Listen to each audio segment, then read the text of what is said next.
के प्रति सचेत होना जरूरी। तुम मरने से बचना चाहते हो तो मरने का प्रारंभ कहाँ है? लोग सोचते हैं मरने का प्रारंभ बुढ़ापे में, जब जरा शरीर जरा जीर्ण हो जाता है, जब कोई औषधि काम नहीं करती, चिकित्सक थक जाते हैं, हार जाते हैं, तब मरने का प्रारंभ है। तो तुम गलती में हो, तो तुम बार बार मरोगे और न समझ पाओगे। मरने का जन्म बुढ़ापे में नहीं होता, मरने की शुरुआत तो जन्म के साथ हो जाती। अगर बहुत गहरे देखो तो गर्भ के साथ हो जाती। जब तुम पैदा होते हो तब तुम 9 महीने तो मर ही चुके होते हो, क्योंकि 9 महीने तुम रह चुके होते हो गर्भ में। वो 9 महीने तो मौत में सम्मिलित हो ही गए, यात्रा 9 महीने तो हो ही चुकी। 9 महीने बूढ़े तो तुम होके पैदा ही होते हो, उतना बुढ़ापा तो आ ही गया। जिस दिन गर्भ होता है, जिस क्षण तुम्हारा जीवाणु गर्भ में प्रविष्ट होता है मां के, उस क्षण जन्म की शुरुआत होगी, उसी क्षण मौत की भी शुरुआत हो गई। तुम रोज मर रहे हो, ऐसा थोड़ी कि आखिर में मर जाओगे। कोई मौत चमत्कार थोड़ी है, कोई जादू थोड़ी है। मौत एक प्रक्रिया है। तुम रोज मर रहे हो, धीरे धीरे मर रहे हो, मरते जा रहे हो, एक दिन मरना पूरा हो जाएगा। मौत तो सिर्फ पूर्णाहुति है, वो तो अंत है एक प्रारंभ का जो बहुत देर से चल रहा था, 70 साल से चल रहा था। अगर मृत्यु से बचना हो तो गर्भ से बचना। अगर गर्भ से बचना हो तो जैसे जैसे तुम भीतर प्रवेश करोगे वैसे तुम्हें क्या सम्यक कला होगी जीवन और मृत्यु की, वो ख्याल में आ जाएगी। अगर गर्भ से बचना हो तो मरते क्षण तृष्णा से बचना, क्योंकि एक बूढ़ा आदमी मर रहा है और उसकी तृष्णा जीवन से लगी है। वो कहता है अभी थोड़ा समय और मिल जाता, अभी ये करना था, अभी वो अधूरा है, अभी मकान अधूरा बना है, अभी बच्चे की शादी करनी थी, अभी तो यात्रा शुरू ही हुई थी, ये भी कोई न्याय है कि मैं उठा लिया जा रहा हूं। और अब तो सब व्यवस्थित हो पाया था, सोचता था थोड़ा विश्राम करूंगा। अब बच्चे बड़े हो गए थे, काम करने लगे थे, अब सोचता था कि आराम से भजन पूजन करेंगे। कोई कभी करता नहीं। जब मौत आती तब लोग सोचते हैं कि अगर वक्त होता तो अब भजन पूजन करते। और ये परमात्मा का अन्याय मालूम पड़ता है कि बीच में उठा ले रहे। जो भी आदमी मरता है उसकी वासना तो अधूरी रहती है, शरीर पूरा हो रहा है। यही कठिनाई है, अभी वासना अधूरी है और शरीर चुक रहा है, तो वो जो अधूरी वासना है तत्क्षण नया जन्म ले लेगी, क्योंकि अधूरी वासना को पूरा होना जरूरी है। उसके पहले तुम संसार के बाहर नहीं जा सकते। मरते वक्त जो वासना है कि थोड़ा जीवन और, तो गर्भ में ही नहीं है मृत्यु का प्रारंभ। गर्भ के पहले जब तुम मर रहे थे तभी सिलसिला शुरू हो गया। जैसे जैसे तुम गहरे जाओगे वैसे वैसे तुम पाओगे अंततः तृष्णा में सिलसिला है। चाहे बूढ़े चाहे जवान, कोई वासना पूरी करनी है, कोई इच्छा है जो पूरी करनी है। यही जन्म और मृत्यु का सिलसिला है। बुद्ध निरंतर कहते हैं कि तुम तृष्णा से मुक्त हो जाओ। तुम संसार से मुक्त हो गए।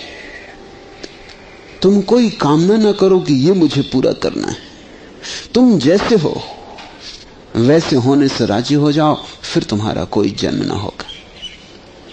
तुम जहां हो वहीं ऐसे तृप्त हो जाओ जैसे मंजिल पर हो। कोई यात्रा नहीं है करने की, कहीं जाना नहीं। जो पा लिया वो काफी से काफी है, जो मिल गया वो पर्याप्त से ज्यादा है, जो हो गया उससे ज्यादा का कोई ख्याल नहीं है। तब तुम्हें कैसे जन्म मिल सकेगा?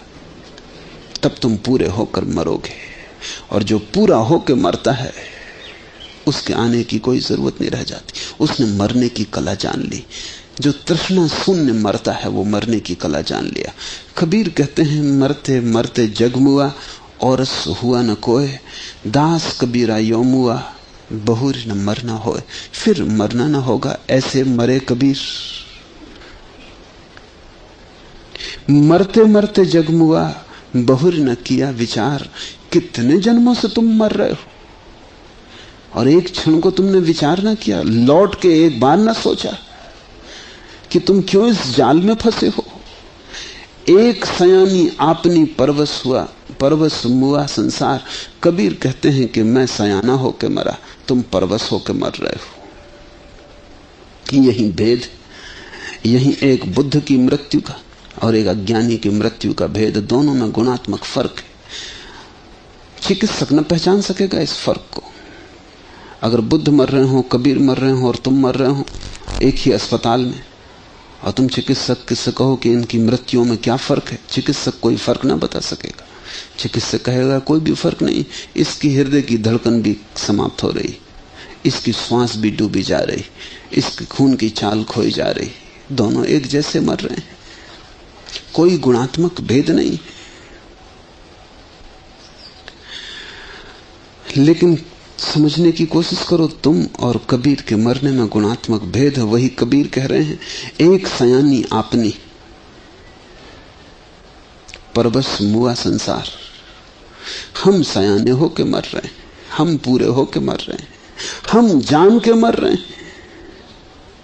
तुम बिना जाने मर रहे हो, तुम बिना पूरे हुए मर रहे हो, तुम बिना सयाने हुए मर रहे हो, तुम बूढ़े होके मर रहे हो, हम सयाने होके मर रहे हैं। ये कबीर कह रहे हैं।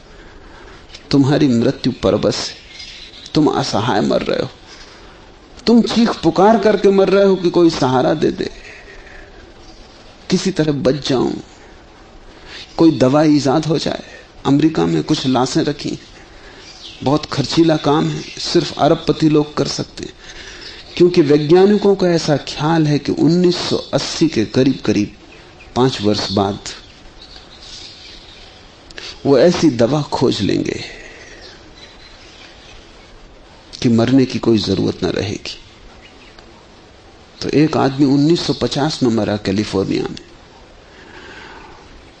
वो अपनी लाश को सुरक्षित करवा गया, क्योंकि 30 साल की बात है।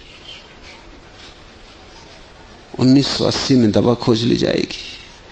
तब तक अगर शरीर सुरक्षित रह जाए तो वो पुनरुज्जीवित हो जाएगा। लाश को बचाना बड़ा कठिन काम है। कोई $10,000 प्रतिदिन उस पर खर्च हो रहा है, क्योंकि वो सड़ ना जाए, उसके मस्तिष्क के तंतु न टूट जाएं।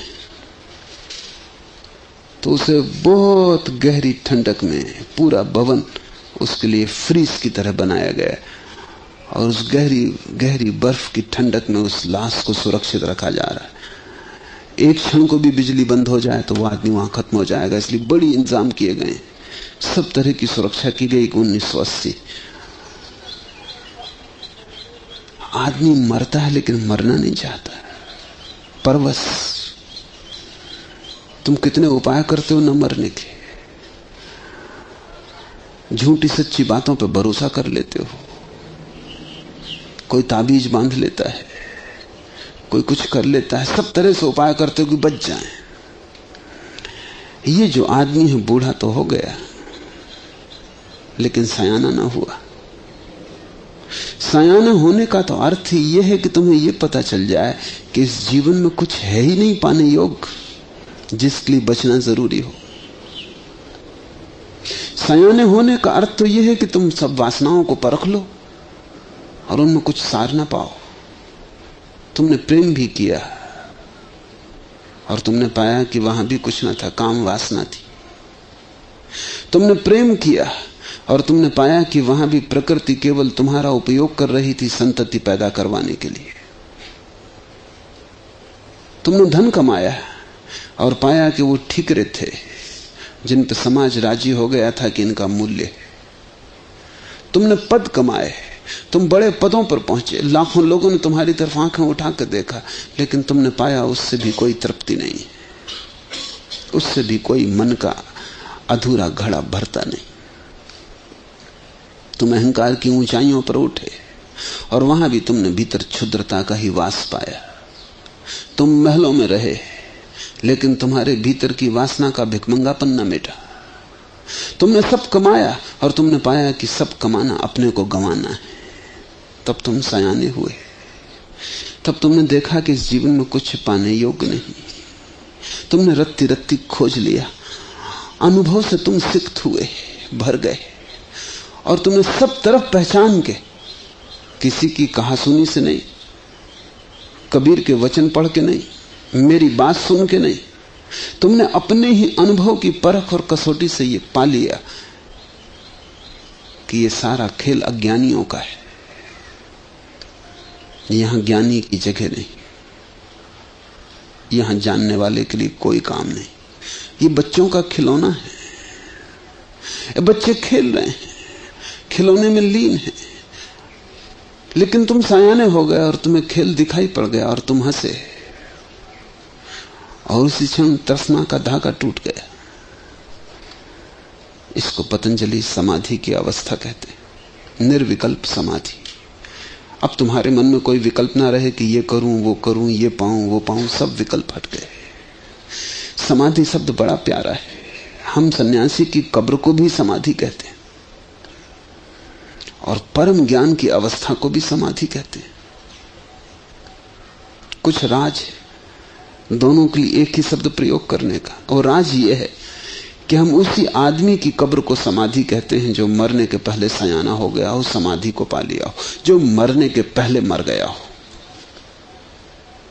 जिसने मरने के पहले ही जीवन की सारी तृष्णा छोड़ दी हो, जीवन की आकांक्षा छोड़ दी हो, वो मर गया, मरने के पहले मर गया। अगर तुम मरते वक्त भी चिल्ला रहे हो कि बचाओ, तुम्हारे प्राण आतुर हैं कि पकड़ने के कूल किनारे को, तुम डरे हुए हो, तुम कप रहे हो, तुम्हारे भीतर बड़ा हाहाकार मचा है, तुम जबरदस्ती खींचे जा रहे हो, तुम्हारे प्राण शरीर को छोड़ना नहीं चाहते, तुम सब भांति शरीर को पकड़े हो, फिर भी तुमसे शरीर छुड़ाया जा रहा है। रुदन में तड़फते हुए, विषाद में, एक हार की तरह तुम मर रहे हो, असहाय। मरते आदमी के करीब बैठ के देखो, क्योंकि तुम जब मरोगे तब शायद देखने लायक होश तुम्हें ना हो। कैसा वो पकड़ रहा है सब तरफ से, कोई भी सहारा मिल जाए, जिसको पकड़ ले और थोड़ी देर रुक जाए इस किनारे पर। नाव आ लगी है, निमंत्रण आ गया है, माझी प्रतीक्षा कर रहे हैं, आवाज दे रहे हैं कि चलो बैठो, तुम्हारा वक्त पूरा हो गया। और वो किनारे को पकड़े और वो कहता है एक क्षण और, थोड़ा सुख और ले लेने दो। जीवन भर सुख ना मिला, जीवन भर सुख ना मिला, सोचता है एक क्षण और शायद सुख मिल जाए।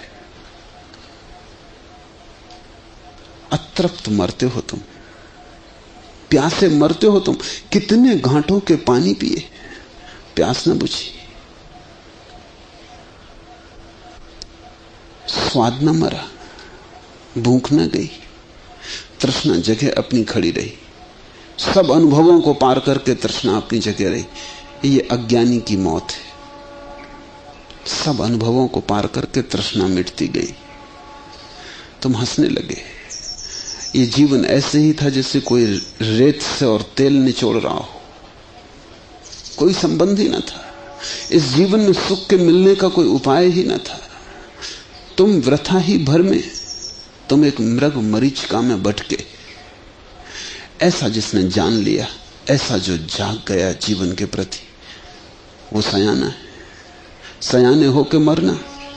बहुत बार तुम मरे हो। कबीर कहते हैं मरते मरते जग मुआ, बहुर न किया विचार। अब सोच लो, अब तक नहीं सोचा। बिना सोचे मरोगे, फिर यही उपद्रव होगा। सोच कर मरो इस बार।